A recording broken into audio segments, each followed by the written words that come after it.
Warahmatullahi wabarakatuh. Wilujeng sonten dulur-dulur sadaya. Dina poe ieu simkuring sapara kanca sejak tabaruk ka daerah Kampung Ciherang. Tah, ieu teh waktos berangkat teh tos sonten namawi katawis di layar HP Anda para rowek.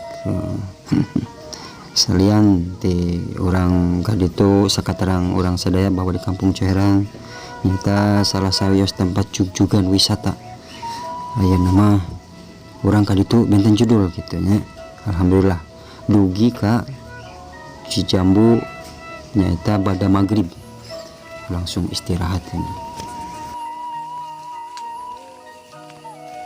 Dina poe ieu simkuring sapara kanca tabaruk nyaeta ka makam keramat Mama Kubu anu tepatna aya di dusun Babakan.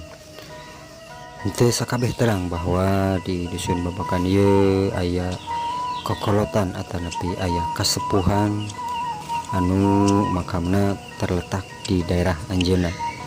Simkuring sapara kanca wengi-wengi saparantosna bada isa saparantosna rene langsung angkat ka makam mamaku.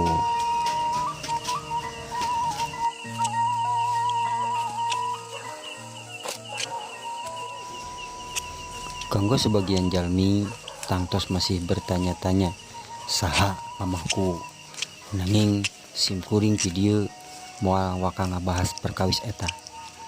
Di aya anu langkung penting di dieu di saat urang berziarah atanapi ngadeuheus ka hiji kasepuhan seueur barokah tur manfaatna upami dikaitkeun kanu agama, urang kudu apal ka kokolotan, kudu apal ka sejarah, kudu apal ka wiwitana, tur kudu apal ka jati dirina.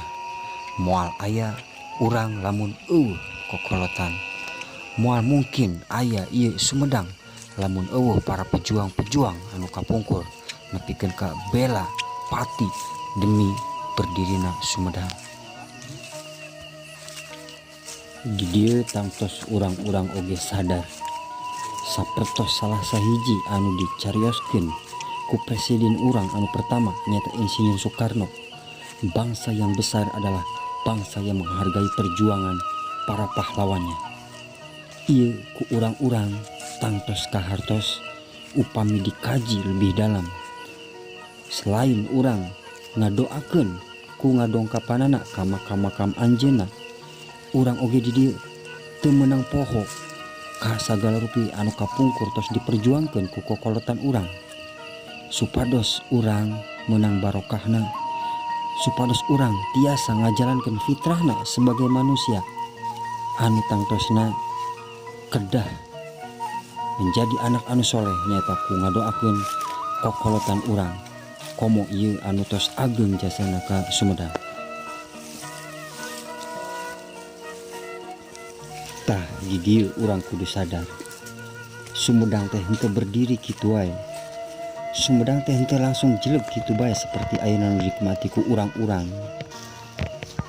Sadaya eta henteu leupas ti perjuangan kokolotan urang, karuhun urang, leluhur urang anu toh pati bela jiwa raga duikeun ka nyawa dikorbankeun demi Sumedang.